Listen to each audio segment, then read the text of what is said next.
Tommy Slaw Mallon. He was my first casual acquaintance since I moved to Germany to start my investments with hope of improvement for the people on the east side. We met at one of his exhibitions, ended up painting the town a little bit more than the police would have preferred. A successful Polish artist, his wild company kept me sane through all the bureaucracy and political nonsense before the fall of the wall.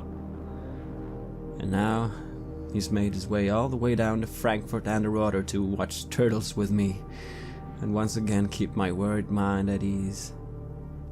And what do? Space out into another illusion. But this one might be just what we need.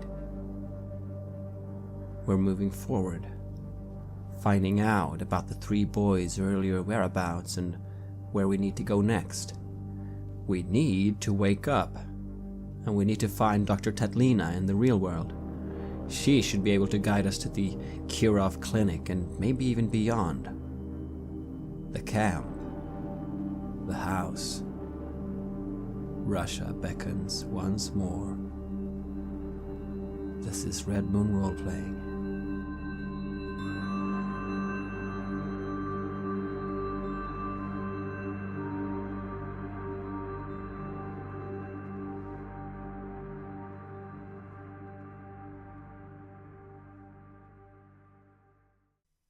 Carver, you wake up. You're on a hospital bed.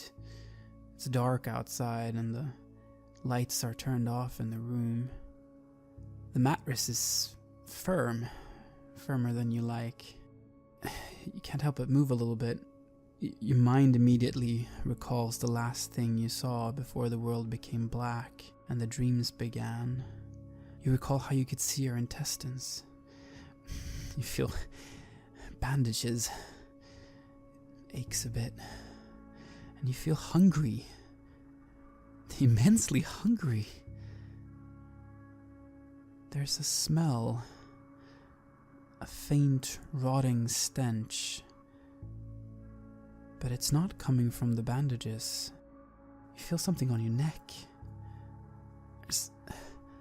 There's blood there. It's moist and uncomfortable. The lump or bump that you had there has turned into a meaty tumor of cartilage and blood. At least the migraines are gone though. And you feel even more present and aware of everything going on around you. You have been blessed. Chigidiel's blessing. There's a shape, a man sitting on a chair in the dark here. He's sleeping. It looks to be Björn. I know I should just rest, but I can't. I'm trying to rack my mind. There was something important. I was dreaming. It was all really important, wasn't it? I'm confused. I try and lean up out of the bed because I need to get out of the bed. I can't be lying around in a bed. I need to get up. You start to get up. You feel the bandages, the cut. It aches. It seems to have been sewn up though. But every little movement you can feel. It's a bit unpleasant. There's a light button pretty close to the bed. I go to press it. The lights turn on and they... At first it's a bit difficult to see as your eyes get used to the light. The room has a distinctly Soviet feel to it, different from the hospitals and the West. Paint is flaking from the walls, but at least it's clean. You see an almanac in the room. It shows the date to be Tuesday, 24th of September.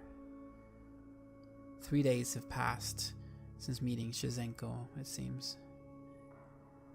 It's 5 o'clock in the morning. Björn, the light hits your eyes. You wake up. You have no idea how you got here. shouldn't be able to be here. It's the hospital. 5. These are not visiting hours. You're wearing a jacket, and your hand is in your pocket. There's something in your pocket. A receipt. I pull it out and I look at it. It's from Video World, but it's not the one that you had. That one was for just one tape. This receipt, though, is for all of them. All of the ones the store had. Someone has scribbled something on the back. You kept talking about him in your sleep, so I brought you to him. The bribes were cheap, but you owe me for the movies. Can you believe we made it through all the cassettes? Can't wait for the next series. I hope the rest helped. Call me when you need me. Tommy. How many films did we watch? How many are there on the receipt? There is a total of 16 tapes on there. And I thought I fell asleep. What did I do then? I look around. Have I been here before? You've never been here before, no. This is a hospital room. It definitely feels like it's an East German hospital.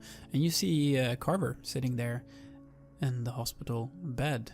I suppose looking quite confused and surprised to find you there. Hey, Carver. Oh, it hurts. What happened? We were at the hospital, or the asylum. I got hurt. What happened? How did I get here? Where are our things? Well, to be honest, do you remember meeting me in the dream or whatever it was? Yes, I do. I try to tell you. I once you got hurt, I left the clinic and I got us a hotel room, and I've been trying to, recover a bit myself. I was a bit shook up there. How do I feel now, by the way? Stability-wise, has it changed anything? Yes, you feel much better. You have recovered 1 stability. Right. How do I feel? Not great. You feel like you have been resting for a long time, but your body aches. And there's that stench. Bjorn, you feel it as well. There's something in your neck too. I bring my hand up to feel. Yeah, it's like a tumor. Oh, and it's bloody. Ooh. And so I got blood on my hand? Yes. I hope this is something that will help us. How are you feeling? Can you get up? Can you stand up? I sort of hold onto the hospital bed and feel my side for a moment. I wince at the obvious discomfort. I know I probably can't, but I feel we don't have time. We just don't have time. So I say, yes, I'm fine. Let's just get my clothes and let's just go. We need to go. We need to go. And we need to... What did we find out? I can't remember. I look at him while he's going on. And after a while, I add the woman, the one playing the piano in the dream, the nurse, or whatever she was. Yes, Dr. Natalia Tatlina. She mentioned that you might be able to see her in the real world once you woke up. If you woke up and, well, here you are, all awake. Well, we got her address, so that's what I would suggest we go to next, just to try and find the next place to visit. I mean, if we're gonna keep tracking, or rather backtracking Magda's journey, then that's, I think, where we should start. I nod. I look around. Is there any aspect of like my clothing or anything like that nearby? Yes, there is a wardrobe that seems to contain your clothes. I start getting dressed. I rise up and get over to help him needed. It's needed. I pretty much lean on you instantly. I'm clearly still probably hopped up on hospital drugs and other things. I'm definitely not like I was in the dream now. Now I'm weak. I'm tired. I'm in pain. And I just mumble like, yes, I have my clothes. Let's just get in the car and go. Let's just go. You feel the car key in your pocket, Bjorn. Did I drive here? I say loudly. Well, someone did. Yeah. This is weird. Let's look outside. I think the car might be there. Yes, so it's still 5 o'clock in the morning in the hospital. The corridors are still dark. You're probably not supposed to leave. I'm in no state to be thinking of plans or doing anything. I'm pretty much just holding on to Bjorn's arm and just saying, we didn't need to get out of here. We just need to go. Bjorn, you can take care of that, right? Right. Ugh. Yeah, sure. Just don't move too much, if you can. And I try to look ahead to see if there's anyone there, out in the corridor. You look out into the corridor and you see a nurse passing here and there. There's a janitor who's working on something. Perhaps there is a way through this. Carver, just, if possible, try to stand straight as much as you can. If you can, I'm gonna have to find a wheelchair for you, but we're gonna try to just move about as if there's nothing special about it, alright? Let's not look suspicious. And I look about for a fire exit or something that was conspicuous. Perhaps only how high up are we? Do you have an idea? You look out the window. It seems like you are on the 3rd floor. Is there an elevator outside? You look outside. There is some kind of an emergency exit. There is the normal stairs you also see, and an elevator next to that. I'm gonna try the elevator because of Carver's condition. It's gonna take ages to just go through the stairs. Then let's do an act under pressure here, Bjorn. See how you can get through this situation. 20. You're able to time the movements that you make just so that the nurses and the doctors that are walking around here, none of them are able to actually see you come walking there. You move just at the right times, just like you've been trained to. Pulling Carver with you makes it more difficult, but this goes really, really well, and the elevator is actually waiting for you. I get in, and I hit the bottom floor. And it's not far from the elevator to the exit. You're able to make it out of the hospital. You don't think anyone has seen you leave. I look outside. Is there a parking lot? How does it look? There's a big parking lot in front of the hospital. But it is early in the morning, so it's not like it's packed. It's only the staff that are currently here. You're actually able to see where the Audi Quattro is from where you're standing. It seems like either yourself or Tommy picked a very convenient parking spot. Perfect. Carver, let's move. And I try to keep the pace now that we're out.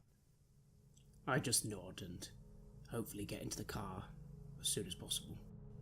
Yeah, it's starting to feel better moving around. It's hurting less. As you get into the car, Jenkins is waiting in the back seat. Hey, buddy. I reach out for him. I need his familiar presence right now. Do you want to sit in the back? I can help you in there if you like. Yes, please. I open the door for him and reach out my hand as support to help him into the back seat. You're inside the car. In our movable base, filled with all our stuff. I don't think I brought in all the weaponry and everything into the hotel, so it's probably in the duffel bags in the trunk. It's all where it's supposed to be. After giving Jenkins an attempt at a pat on the head, I immediately go for the books and start looking for things. I need to research some things immediately while we're driving. You got the files back there as well. Do you have the address to, was it Natalia? Yes, you have the address. It's on one of the documents that you got from Carl Foyer. Good old Carl. I can't believe he was in the dream world. And he was normal too. I'm guessing what's going on at the hospital has caused some, I don't know, strange things to happen with people working there as well. I give a grunt of dismissal. I kind of go, we don't have time to... We don't have time to work it all out. We just need to keep moving forward. Where do you go? I throw my coat on the passenger seat now that it's empty, and I rummage through it. Did I leave a cigar somewhere in there? Of course. Ah, thank God. I pull that out and I just bite off the end of it and I light it without asking Carver, because I know he smokes occasionally too, so who cares? Alright, we gotta get to Natalia. Alright, let's see what that is. Yeah, I got that dress here. Shouldn't be a problem finding it. Do you need anything, Carver? Are you good back there? I just give a very dismissed grunt. I'm leafing through the pages. Certainly not in my usual manner of being very careful, very studious. I'm skimming very quickly. To be honest, my mind is just all over the place. I take a moment to think about what happened in the dream. The power I seem to have there. For a moment, it makes me feel a little better. It makes me feel that at least I know some of the stuff I know works. I always knew it worked, but this is probably the most direct application it's ever had. I feel that should terrify me, but I don't feel I have time to be terrified anymore. I subconsciously touched the horrible tumour on the back of my neck, and I swear a little, but I kind of acknowledge to myself that at least it's something we can use. That's something. All this comes out and Bjorn as a sort of like, yeah, Bjorn, I'm fine, let's just drive. Yeah, let's just drive. Alright. Try to straighten my back. I feel absolutely disgusting. This is... Never mind, just try and focus.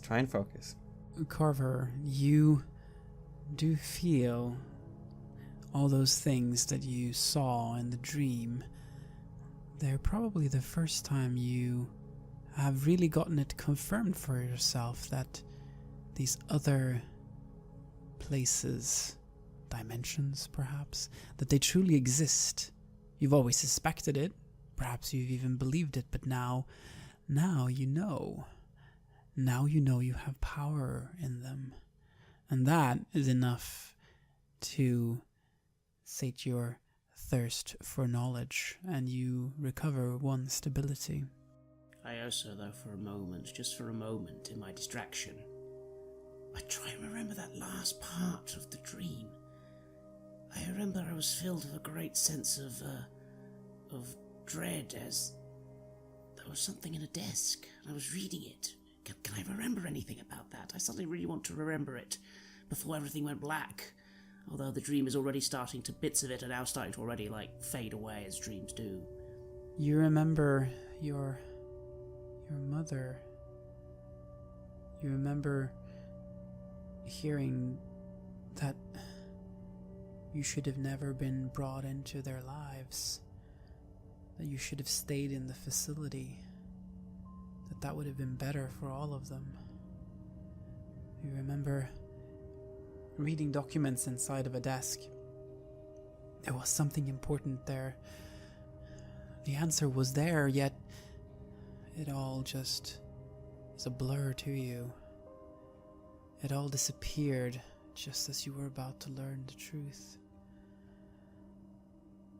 Now you know, though, that there is something to learn. Or perhaps it's just a dream. Perhaps it's not real. I mean, how could it be real? It doesn't make any sense. it would shake everything that you believe. It would change everything. It would change who you are. And I don't have time for that. I dismiss these thoughts now. Focus on now. Focus on now. The past can wait. It can always wait. I loudly say to Bjorn, "How are we doing? How are we doing in the journey?" We're almost there. I think it should be just down this street here. And I accidentally scratched my back of my neck, and it's just bloody again. It's fuck. Don't scratch it. Just let it. I think it might heal a little. A little, maybe. You think? Well, that's good. Because I don't. Well, all I know is we've been given a tool. It's a tool we have to use, Bjorn. Yeah. Yeah, you figure that out, and I'm gonna see if I can use my tools in the meantime. Natalia Tatlina lives a few kilometers outside Frankfurt an der Oder. The address leads to a rustic wooden house, surrounded by a dazzling garden filled with rose bushes. I drive up the drive if it's open. It is. It's morning, still. You hear someone active in the garden. The sound of garden scissors, someone working in the garden, cutting the rose bushes. I kill my cigar in the ashtray of the car, and I open the door and stretch up as I stand up and survey the garden. It's truly exquisite. It's a garden that's obviously being taken care of with a great deal of love. Whoever is doing it seems to be quite skilled at this particular craft. You see a short, wrinkled lady in her mid-70s who's working in there. Could that be Natalia? But she looks so different than in the dream. But of course she would. She was much younger then. I feel a sting of jealousy for someone being able to live out their life like this and, well, make a garden for themselves. And I go to open the door for Carver. I slowly get out of the car. I'm struggling to remember the last time. We just seem to be outside in the sun, in a place with a garden. It seems surreal now. Memories of the dream and the nightmare world we saw they almost seem a bit more like real. And this seems like a dream. I sort of pat myself down. I tap my wound for a moment, feeling pain, and I use that to focus. And I kind of go, right, you should do the talking, I think, Bjorn. I start moving towards the garden. I shout out, Dobro jutro. Good morning. Good morning. She answers back to you. It is Natalia Tatlina, but yes, she looks very, very different. But you do recognize the clear blue eyes. She's got short-cut white hair now. She's dressed in flannel pants and a home-knitted blouse. She's in the process of making small, careful cuts in the rose bushes, almost caressing the leaves as she does so. She looks up as you call to her, peering as if she's nearsighted. She's speaking with a Russian accent. Impressive garden you've got here. Good work. Ah, yes. I see my garden a little bit as my children. It is something very, very dear to me. I find this strangely touching. Natalia, I assume? Yes, you came. Yeah. And you remember us as well. I'm Bjorn. I reach out my hand to greet her with my actual name. Yes, she comes up and takes off her gardening glove. Yes. Hello, Bjorn. I'm Natalia. You you see that I'm quite different, yes. There I was as I remember myself. This is who I am now. Twilight comes for all of us, don't worry. Hearing her say that, and then hearing my own words echo in my ear. I'm Bjorn. And the dreams, the visions I had before I fell asleep, before the video, it feels false and it leaves a strange taste in my mouth, but I come back to the moment and I look behind me and I see how Carver is coming along. I sort of stumble over. I try my best to offer a polite nod, but pretty soon after she said her first sentence, I go straight into, we need your help. We need information. Please, it's vital. I understand. How about some coffee and cookies? We can talk as we enjoy that. It is such a beautiful morning. It is beautiful. Thank you. Thank you. She leads you into the house. Jenkins is following you, Carver. Do you allow him to follow you in? Yes, I do. The house's old-fashioned interior is filled with bookshelves, lace tablecloths, small porcelain vases, and ceremonious wooden furniture. Everything is clean, but in no way tidy. You actually have a hard time understanding how Tatlina can find anything in this mess. She shoves away various books, journals, and an incredibly fat white cat from the couch, offering you a seat. The white cat reacts on Jenkins, and the two of them sort of just stand there staring at each other. Oh, please sit down, she says. I try and have a sip of the tea that's being made, or the coffee, whatever it was. And as I go to sort of try and drink it, my hand's just shaking. I try and steady it, but I kind of give up, and I'm just there sort of taking a sip of tea as it sort of, my hand just keeps juttering everywhere. Yes, it's herb tea or coffee. You can choose. She seems to have had it prepared already, almost as if she was expecting you. What is it that you are trying to do, actually? What are you looking for, and how can I help you? As she is standing there questioningly with the tea in one hand and coffee in the other, I nod towards the coffee and say, "Coffee, please." And well, we're doing we're doing research into Magda Orlova and her history, places she has been, and well, to tell you the truth, she passed away just a couple of, how long has it been? Just a couple of days ago. Can't believe it's been just a couple of days. Well, she's now gone, and we as close friends feel that we have a shared history, and we would like to get to know what she's been through a bit more. I always liked Magda. I'm very sorry to hear that, but it isn't the first time that I've had sad news about the children, about the discharged patients especially. Most of them didn't make it for very long outside of the clinic. They carried too many scars with them, too much baggage, I suppose. What do you know about these scars? What do you know about what happened to them?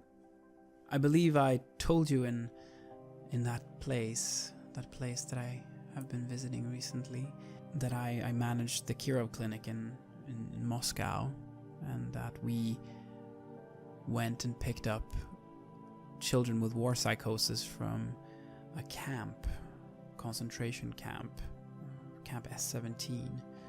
I see. I take a cookie and I dip it in the coffee and I suck on it. This camp, do you think you still would know where it is today? Or at least perhaps the ruins or remnants? I believe that most of it would be gone now, if not all of it.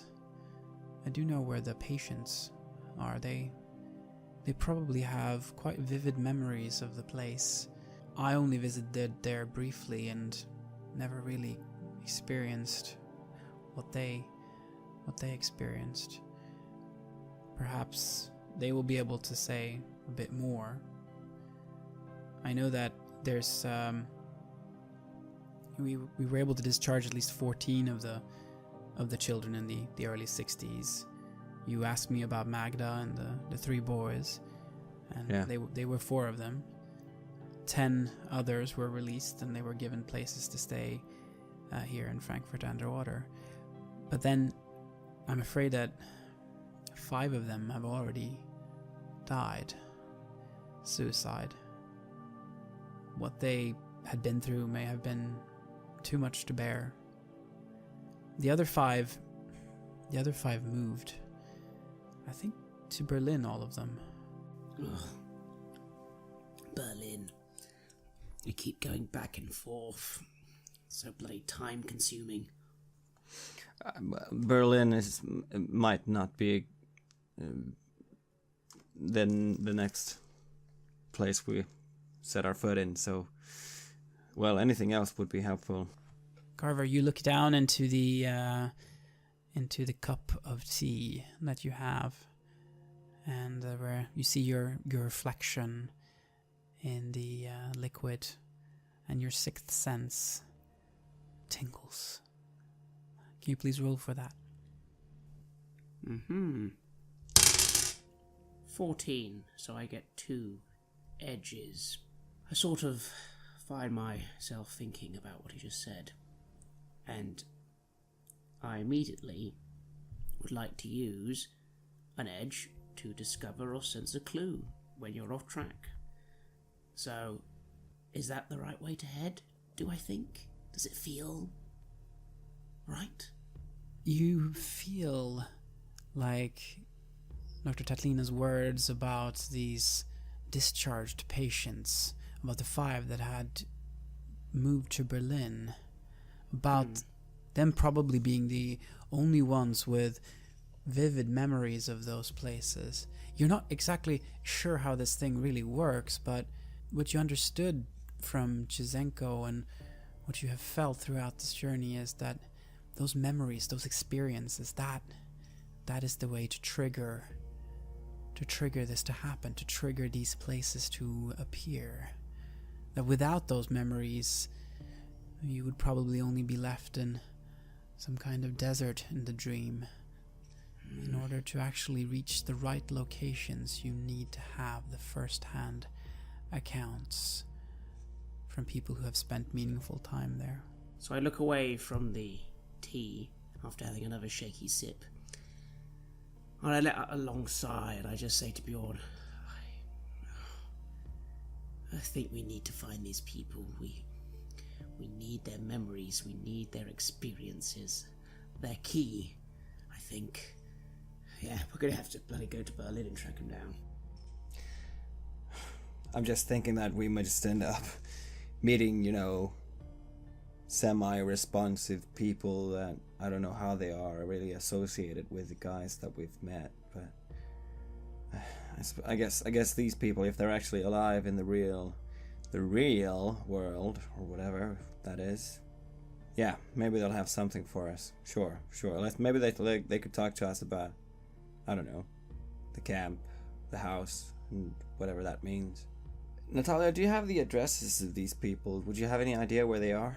Or where we should start looking for them? I have their names and I have their patient IDs. Maybe you can use that to try to track them down. Carver, you're struck by one insight. Patient IDs. That is medical records. You do know someone who can get you any medical record that you need. Our good friend the doctor. Dr. Richter, yes. Ironically, he's becoming one of our most useful allies. I almost feel bad for thinking he was just some weirdo at the start. I still think he's some weirdo, but yeah, he has helped us out. Do you have these? Can I write these down? She writes you a note with the names. The names are Anastasia Lehmann, Dominika Jäger, Ethel Brockman, Laila Nemtseva, and Boris Petrov. And those are the 5 that have moved to Berlin. She asks, do you see dreams like that often? I have only just seen them for a few weeks now. They're quite something. When did it start? I think about 2 weeks back. Just reminded me of how strange life is. I mean, life has always been strange. Things I saw during the war and after. You know, those things make a few lucid dreams seem like trifles, but I was half convinced that it was my mind beginning to go, but then I met you, and here you are. Obviously, it is real. I quite enjoyed returning to the past anyways. The piano there is so much better than the one I have here. I'm glad. I mean, considering it's not the real past. The way that this dream looks and feels, it's not matching with my memories. I wonder whose memories it is. It's very scary. Perhaps one of the children's. I make to stand, and then as I do, I just remark, Magda and the 3 boys, when they were in your care all those years, what sort of dreams did they have? What sort of things did they want to do in life? I mean, I know I don't know how much you know, they set up the SA, they were keen on bringing people together, although the reasons for that seem quite bad, but The SA? The SA, yes, the Slavic Association. Oh, I suppose they were trying to find their way back to their past, finding their way back to who they were. They were all Russian. Who we are and where we are born, these are things that leave a mark in our souls. So perhaps they were trying to find a way back to that. In the clinic, the goal really was to become well and to get out. And I know Magda wanted to become a journalist. And the 3 boys, they were very difficult to read what they wanted. I'm happy that they made it out, although I'm not sure if they made the most out of their opportunities. I suppose I should tell you at this point that all 3 of them have died very recently. I don't know if you knew that. I had a feeling that that's what had happened and that that's what would happen. I brought so much pain onto others. That is bound to come back one day, and I suppose now it has. However, I lean over. It's likely that the groundwork they laid in the SA and whatever they were trying to do is not finished. We believe there will be people trying to continue exactly what they were doing. We're just trying to figure out what exactly that is. Well, if it is something that those 3 thought up, then you must stop it. Those boys carried evil within them. Wow, talking about all those things made me feel a bit tired. Yes, we don't want to take up more of your time. I thank you for the cookies. They were nice. The coffee was great too. Really appreciate it. Thank you for your time. Thank you for coming. It means a lot, and now I know that I'm not crazy. That's an important thing. Well, not more crazy than us, I say. Whatever that means. So, stand up. And shall we let ourselves out? I go to grab Jenkins and I pretty much just start walking out, muttering to myself. My manners seem to be suffering immensely. You look at Jenkins and it's only him standing there now. The other cat has gone into another room. It's sort of looking around a corner, almost as if it's hiding, as if it's afraid. Jenkins is a strange cat. I start to leave the house and go for the car again. I remarked to Bjorn just before we left, he's my cat. And I just pick him up and get straight in the car. As soon as I get in, I sit at the back. No, I move to sit at the front now. I just go, right. I guess we're going to Berlin. And I have a feeling we're going to need to try and find these people as discreetly as possible. Yeah, and we still have the mess that we stirred up. And, well, other people are probably looking for us. Not really sure what we can do. Well, first of all, maybe we can just use a phone to call Dr. Richter. We probably don't need to visit him in person, do we, to find out these addresses? What do you think? You're right. Yes. Let's find a phone. You do. You find a phone booth. You have Dr. Richter's phone number. Carver, do you want to make the call, or...? Yes. I'll put the money in, make the call, wait. Fiddling with my bandage a little as I do. This is Richter? Dr. Richter. James Carver. How are you? I am... well, more importantly, how are you? The symptoms are getting worse. And there's even more symptoms of various other illnesses now. But that's not the point. I need you to do a favour. Can you run these patient ID numbers through the system and help us track down some people? People linked to, how to put this? The Slavic Association, the past. I'm probably not making much sense. Could you just run these numbers for me, please? You don't need to say anything more. I will certainly find the people that you are looking for. But I will need you to come and see me. I need to follow the disease's progression, remember? So please come to the hospital and I'll give you the information there. When's the time we can come when it will be discreet? I'll lead you in through the back.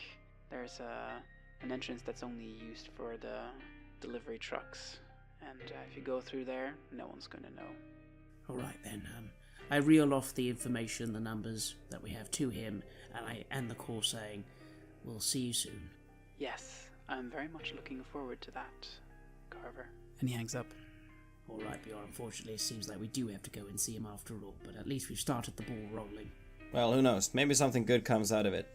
And if we're gonna, judge him by his previous work, he'll have files waiting for us in physical form anyway, so I don't mind. Let's start getting out on the road. We should be there in a couple of hours, actually, and let's pick up some lunch on the way as well. I go back to the car, slump in the front seat, and I just pull out a book, start reading. I'm probably silent for most of the journey. And you're driving towards Berlin, you in the front and Jenkins in the back, standing up against the window looking outside. Towns, farms, forests. The radio starts playing a song by the Smashing Pumpkins, some new alternative rock band, Rhinoceros. Carver, your wound starts aching. Oh, the pain, it's intense. Migraine. What's wrong? You see, Carver has a nosebleed. Are you alright, Carver? I'll have to hold it in till Dr. Richter. Maybe he can give me some fucking emergency medical attention. And you scream out. Your pain becomes too intense. Björn, as Carver screams, the townhouses become different. They become massive machines, furnaces. They spew thick black smoke into a blood-red, cloudless sky. No, that is no sky. You're inside a large factory. You see metal girders in the ceiling. There are beings sitting on the girders, winged, too far to see for sure. The road is Carver? a conveyor belt and it's pushing you forward. Carver's screaming. Carver, pull it together. Oh God, I can't. I really try and, as things start to break apart reality-wise, I try and can I try and center myself? You try. Crowds of emaciated, tortured husks of what used to be humans are slouching towards a gigantic incinerator. Black smoke, thick like oil, envelops the car. You are reached by the insight that the black oil that covers the car is what remains of people. Bjorn, you have no idea where you're driving. All of a sudden, there's a bicyclist right ahead of you. You're starting to lose control of the car. Roll act under pressure. 8. You hear a bump. The windshield shatters and a body rolls off the hood of the car. This makes you lose complete control of the car, and it runs off the road and into a ditch. You're back in the normal world again. Roll to endure injury. You're thrown forward. It's a endure injury, harm 1. 12. 19. Things become black for a moment. Oh, the pain. The car is still running, but you've run into a ditch. My neck's hurt from the whiplash, and having hit the steering wheel, there's no airbags on this car. You can feel something's broken in your nose. Oh, fuck. Jenkins is lying close to the windshield. He's been thrown forward. Carver, he's not moving. You see that, and you feel how your wound has been ripped open. The bandage is all bloody.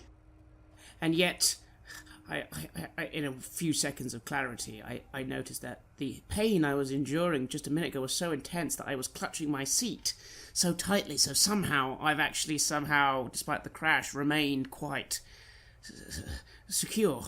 But the second I see Jenkins where he is, I immediately undo my seatbelt and I just start staggering out of the car to try and get to the front of the car. I'm like, Jenkins! And I kind of just like collapse on the front of the car trying to reach for him. And I try to open my door and just get out. Shit, did we hit that guy on the bike? You go outside the car. You're by the side of the road. The car has hit a ditch, and the back is sort of pointing up into the sky almost. You see a bike.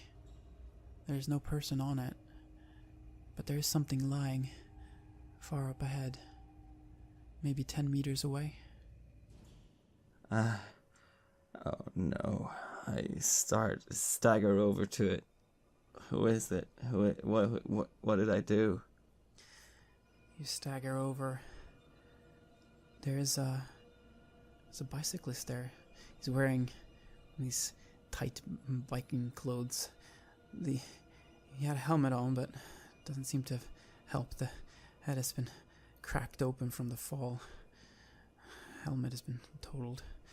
Roll to keep it together. 9. It's too much. It becomes too much for you. This is not you. You don't kill innocent people. How could this happen?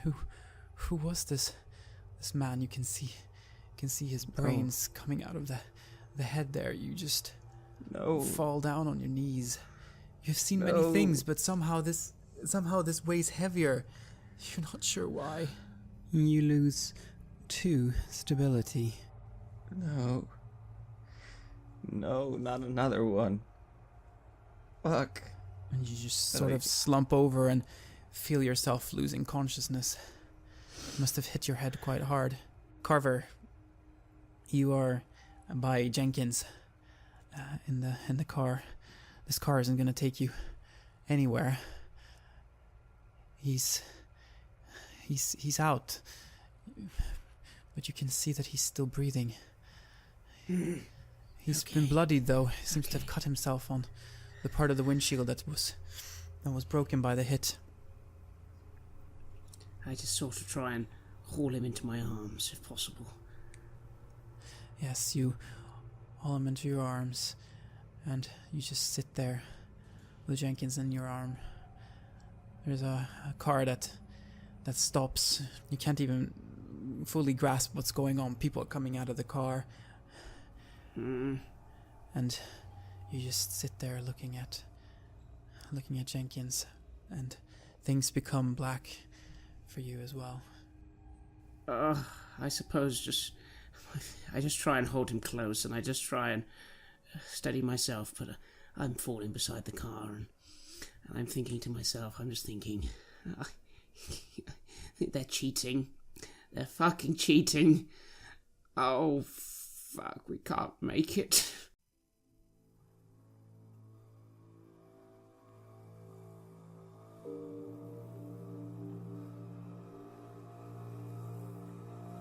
You have listened to an episode of Red Moon Roleplaying, where we play the campaign The Black Madonna for the tabletop role-playing game KULT Divinity Lost.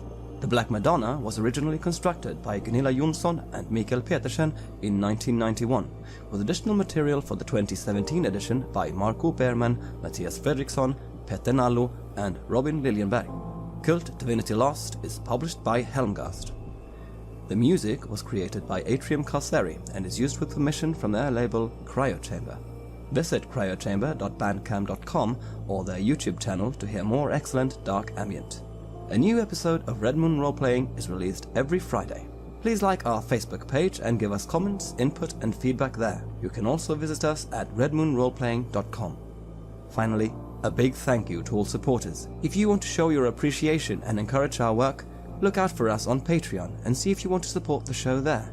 While the show will always be free of charge to our listeners, Patreon supporters will have access to extra material, such as a bonus podcast where we answer your questions about the campaign and role-playing games in general. If you just can't wait, you can even get access to the full-length, raw and unedited versions of our gaming sessions way before they are released as finished episodes. Thanks for listening. Looking forward to meeting again next week.